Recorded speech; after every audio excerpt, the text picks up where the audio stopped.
자, 3교시 시작할게요. 서준이는 지금 애들 문제풀이를 시켜서 뭘 시켰냐면 페이지 261부터 263페이지까지를 이제 방금 배운 거 풀고 지금부터 내가 풀이를 할 거야. 그러니까 서준이는 지금 동영상 잠깐 스탑하고 요거 풀고 나서 채점까지 한 후에 이제 연결해서 수업을 들으면 될 것 같아. 그래서 261부터 263페이지까지. 그러니까 너는 잠깐 스탑하고 빨리 풀고 채점하고 지금부터 나는 풀이를 할 거야. 요거. 자, 시작할게요. 261페이지에서 질문 있나? 거긴 없지?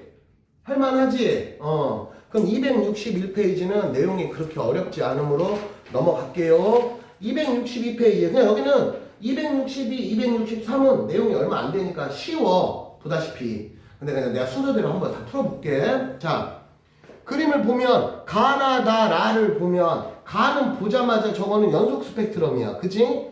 그리고 나는 방출 스펙트럼이고 다는 흡수 스펙트럼이고 라는 역시 방출 스펙트럼인데 나와 다를 보면 하나는 방출 스펙트럼이고 하나는 흡수 스펙트럼인데 보다시피 위치가 똑같아. 그러면 우리가 생각할 수 있는 건 나랑 다는 같은 원소구나.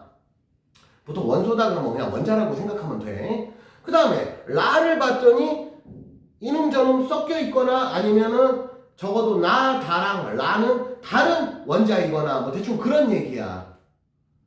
그 정도는 기본적인 지식을 갖고 있는 상태에서 문제를 풀어보겠습니다. 나와 라 중 에너지가 가장 큰 빛이 방출되는 스펙트럼 뭐냐 그랬어. 자, 그러면 얘들아 이게 무슨 소리냐면은 가시광선 영역 기준으로 했을 때 아까 뭐라 그랬어? 빨주노초 파남보가 있다면 보라 끄트머리 즉 가시광선 영역 안에서는 적어도 자외선 제일 앞에 있는 한마디로 자외선과 연결되는 그 자리가 에너지가 제일 많은 애라 그랬어. 그러면 저 그림에서 1번 문제의 취지는 뭐냐면 야 보라색하고 제일 가까운 애가 누구야? 대충 그런 질문이야. 그러면 나에서 저 왼쪽 부분 이 그림에서 왼쪽 부분이 보라색 부분이잖아. 그럼 나에서 저 보라색 끄트머리에 있는 자리가 있고 라를 봤더니 그거보다 조금 더 왼쪽에 더 있잖아.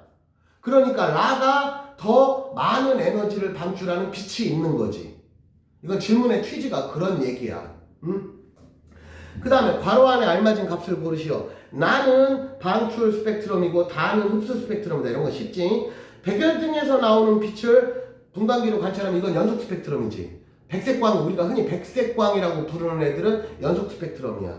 그 다음에 라를 만드는 원소의 전자 에너지 순위는 불연속적이다. 이거를 우린 양자화되었다. 그게 불연속적이다랑 비슷한 뜻이야. 있다가 없다가 있다가 쭉 있는 게 아니란 말이지. 그러니까 예를 들면 연속 스펙트럼은 양자화된 게 아니야. 연속 스펙트럼은 연속적인 거지. 그렇게 이해를 하면 돼. 3번 가를 만드는 빛을 나를 만드는 기체가 들어있는 저온의 방정관에 비출 때 나타나는 스펙트럼은 다처럼 나오겠지. 이해됐지? 그 다음에 자 여기서 또 주의할 점 빛의 속도는 진동수 곱하기 파장이란 말이야. 그럼 어떤 빛이 파장이 길다는 뜻은 진동수는 작아야 돼. 왜냐? 빨주노초 파남보 적외선 자외선 할 거 없이 광속도 자체는 똑같아. 진공 기준으로. 그럼 어떤 애가 파장이 길어. 그럼 파장이 길다면 빨강보다 파장이 더 길은 애가 적외선이야. 그럼 적외선이 파장이 제일 길어. 예를 들면 자외선이 있고 가시광선이 있고 적외선이 있다면 이쪽으로 갈수록 파장이 길어지는 거야. 그럼 이쪽으로 갈수록 진동수가 커지는 거지. 그러니까 진동수가 커진다는 건 에너지는 HF에 의해서 이쪽으로 갈수록 에너지도 커지는 거야. 그럼 이쪽으로 갈수록 에너지는 작아지는 거야. 이거 꼭 기억하라고. 자, 그래서 람다1 쪽이 보라 쪽이잖아. 그럼 람다1, 2, 3, 4가 있다면은 람다1이 파장이 제일 짧아야 되고 진동수는 제일 클 것이야. 그 말은 뭐냐? 람다1 쪽이 에너지가 제일 크단 얘기지. 그치? 그러면 4번에 1번 봐봐. 파장은 누가 제일 길어? 람다4가 제일 길지. 그치? 그러니까 틀렸어. 다는 수소 원자의 스펙트럼이다. 맞는 말이지. 자, 왜 다가 수소 원자냐? 나가 수소 원자라고 알려줬잖아. 똑같은 애잖아. 그 다음에 마지막에 3번 수소 기체는 파장이 람다2 있냐 없냐? 람다2 들어있지? 흡수할 수 있지. 람다2 겹치잖아. 왜냐면 수소 원자 스펙트럼이 람다2랑 겹치잖아. 보다시피. 그 다음에 나를 만드는 기체 방정관에 더 많은 에너지를 가하면 아니야. 얘는 더 많은 에너지를 가하면 저런 거 안 나와. 나올 수가 없어. 왜? 위치 자체가 달라. 그러니까 그 자리에만 대신에 많은 에너지를 넣으면 그 자리에 조금 더 진하게 나온다든가 이런 차이는 있을지만 위치가 바뀌는 경우의 수는 없어. 그렇게 이해를 하면 됩니다. 자, 본격적으로 이제 에너지 준위 하는 거 해볼게. 자, 일단 기본적으로 여러분들이 에너지 준위에서 무조건 알아야 될 게 임의의 위치에서, 그러니까 예를 들면 n이 충분히 큰 자리에서 넘버 1으로 올 때가 라이먼 계열, 임의의 위치에서 넘버 2로 올 때가, 그래서 끝자리가 중요해. 한마디로 얘가 100번째에서 출발하느냐 200번째에서 출발하느냐 1000번째에서 출발하느냐 별로 안 중요해. 왜? 뒤로 갈수록 에너지 간격이 좁아. 마치 계단으로 따지면 첫 번째 계단이 있어. 거기서 두 번째 계단 올라가는 게 제일 높아. 그게 어느 정도 높으냐? 나머지 계단 이렇게 합쳐도 첫 번째 계단이 높이가 제일 높아. 그럼 저 뒤로 가서 막 99번째, 100번째, 101번째 계단들은 어떠냐면 착착착착 이렇게 촘촘히 붙어있는 계단이다. 앞에 있는 계단은 한 칸이 2만원. 이런 개념으로 이해를 하면 돼. 그래서 라이먼 계열은 결론은 끝나는 게 넘버 1하고 겹쳐야 돼. 그럼 라이먼 계열은 뭐냐? A랑 D가 라이먼 계열이야. 그래서 참고로 n이 큰 값에서 n이 작은 값으로 오면 에너지를 방출하는 상황에 해당되는 거야. 그 방출하는 빛이 있는데 그 빛이 가시광선일 수도 있지만 자외선에 비칠 수도 있다는 거야. 적외선일 수도 있고. 그게 얼마나 에너지를 방출하냐. 다시 얘기하지만 자외선이 제일 많은 에너지잖아. 한마디로 에너지를 많이 방출했다? 자외선 방출했다. 에너지를 적당히 방출했다? 가시광선 방출했다. 에너지를 조금 방출했다? 그럼 적외선 방출했다. 대충 그런 개념이란 말이지. 그래서 라이먼 계열은 A, T, 발머 계열은 2로 끝나는 거 찾으면 되잖아. C. 그래서 파셴 계열은 B. 라이먼, 발머, 파셴, 자외선, 가시광선, 적외선 정도는 암기를 해야 돼. 그 다음에 괄호 안에 두 궤도의 에너지 준위 차이가 클수록 에너지가 많은 거지. 에너지가 많은 게 뭐냐? 파장이 짧은 거고 진동수는 큰 거지. 그 진동수와 파장 꼭 좀 기억해. 그 다음에 2번 가에서 방출되는 광자의 에너지는, 가에서 방출되는 광자의 에너지 중에 델타가 제일 큰 애는 그림상에서 A야. 그리고 델타가 제일 작은 애가 B고. 그지? 그러면은 에너지는 B가 제일 작지. 됐죠? 여기까지. 그 다음에 가에서 전이 된 A, B, C, D 중 나의 S. 자, 여기서 저 A, B, C, D를 나에다가 그림을 그려놓은 거야. 그럼 나에서 P, Q, R, S 중에 하나가 A고 하나가 B고 하나가 C고 하나가 D다. 그런 얘기야. 그러면 P, Q, R, S 중에 색깔을 봐봐. 왼쪽이 파랑이니까 왼쪽이 보라 계열이라고 보면 되고 오른쪽이 빨간 계열이라고 보면 돼. 근데 이런 거는 이제 만약에 컬러로 안 나와 있잖아. 이게 시험에서는 니네 알다시피 학교 시험에서 컬러로 시험지가 안 나오잖아. 나중에 내신 볼 때 저런 게 나오잖아. 그럼 어떻게 나오냐면 뭐 이쪽을 빨강, 이쪽을 보라라고 알려주든가 아니면 X축에 뭐라고 돼 있냐면 뭐지? 이렇게 돼 있어서 이쪽으로 갈수록 파장이 증가하는 거다 이렇게 표현을 해준다고. 지금은 우리는 아무것도 안 써 있어도 S가 빨강인 게 보이잖아. 컬러니까. 흑백으로 나올 땐 이렇게 나온다고. 그러면 람다가 커지는 쪽이 빨강이야 라는 걸 여러분들 인식할 수 있어야 된다고. 자, 그러니까 결국 저 그림에서 P, Q, R, S 중에 P가 에너지가 제일 큰 거니까 P가 A일 테고, 두 번째로 에너지가 큰 게 뭐야? 저기 D잖아. 그러니까 D가 Q야. 뭐 이제 그런 개념이라고. 응? 그래서 가에서 방출되는 빛의 파장은 A에서가 C에서보다 짧고, 아, 맞지? 그 다음에 3번. 가에서 제시된 전이 ABCG 중 나가 뭐냐면 C지, C. 잠깐, 뭐야? 미안. 선생님 헷갈렸다. 자, 지금 나는 어떤 영역이냐면 가시광선 영역이야. 무슨 말이냐면 적외선이나 자외선은 그림에서 적외선은 S보다 더 오른쪽에 있어야 되고 자외선은 P보다도 더 왼쪽에 있어야 돼. 무슨 말이냐면 저 그림이 지금 가시광선 영역을 보여주는 거야. 왜? 눈에 보이잖아. 적외선이나 자외선은 눈에 안 보여. 그 색깔 표현으로 나올 수가 없어요. 그 색깔이 보여. 그럼 결론. 나 그림은 지금 가시광선 영역을 얘기하는 거야. 그럼 우리는 뭘 찾으면 돼? N은 2에서 끝나는 애를 찾아라. 그 소리야. 이 문제의 취지는. 그러니까 ABCD 중에 A랑 D는 자외선이니까 어차피 눈에는 안 보여. 그 다음에 C가 가시광선 영역이고 B가 적외선 영역인 거야. 그러니까 C지, C. 그 다음에 가에서 전자의 궤도 양자수가 4에서 2로 변할 때 나에서 방출되는 빛은 뭐냐? 가시광선이지. 4에서 2로 변해. 자, 얘들아. 임의의 위치 n에서 2까지 올 거야. 그럼 이 중에 에너지가 제일 적은 애가 누구냐면 3에서 2로 오는 애. 끝나는 건 2잖아. 그럼 그 다음에 얘보다 조금 더 에너지가 많은 애는 4에서 2로 오는 애. 그 다음에는 5에서 2로 오는 애. 그러면 2로 끝나는 중에 에너지가 제일 많은 애가 어디야? 무한대에서 2로 오는 애지.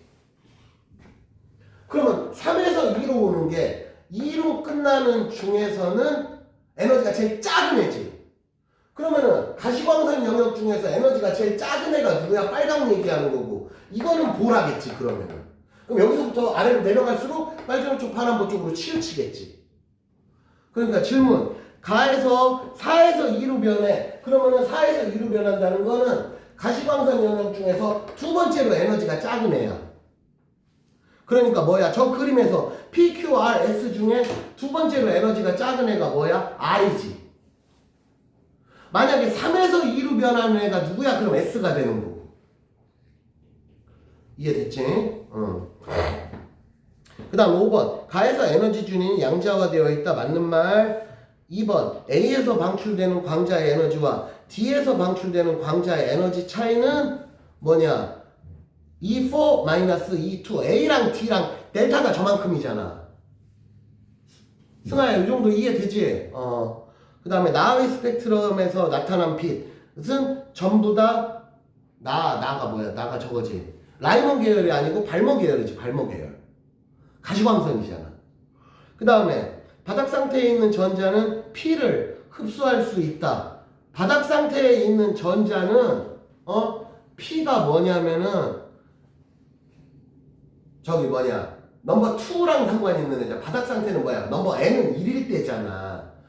그러니까 한마디로 바닥 상태에 있는 애를 올리고 싶으면 적어도 자외선 수준의 빛을 줘야지 적외선이나 가시광선의 빛을 주면 아까 얘기했잖아. n은 1에서 n은 2로 점핑해야 되는데 여기까지 올라가려면 최소한 자외선을 갖다 주어야 얘가 먹을 수가 있단 말이야. 그럼 여기다가 적외선이나 가시광선을 주면 어떻게 되냐면 이렇게 올라가는 척 하다가 못 가고 다시 내려온다고. 그러니까 못 받아 먹는다는 얘기야. 쉽게 말하면. 이해됐지? 그런 얘기야. 그래서 4번 틀렸고 N은 2에 있는 전자가 S를 흡수해. N은 2에 있는 전자가 S를 흡수하면은 뭐가 돼? 3으로 올라가는 거지. 됐지? 여기까지. 요런 식으로 풀어가면 되겠고 264, 5, 6은 또 숙제로 하시면 되겠습니다. 자, 우리는 이제 반도체로 넘어갑니다. 반도체는 여기서 통합과학을 배운 친구들은 통합과학에서 한번 배웠으니까 상대적으로 쉬운 내용이고 승아는 이제 통합과학을 안 배운 상태니까 이 반도체도 내용이 조금 어려울 수 있어. 자, 반도체 268페이지. 우선 268, 269 두 페이지는 내용이 안 어려우니까 한 번만 빨리 읽어봅시다.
자, 여기는 뭔 소리냐면은 우리가 흔히 도체라고 부르는 애들은 전자 중에서도 어떤 전자가 많으냐? 자유전자를 가지고 있는 애들이야.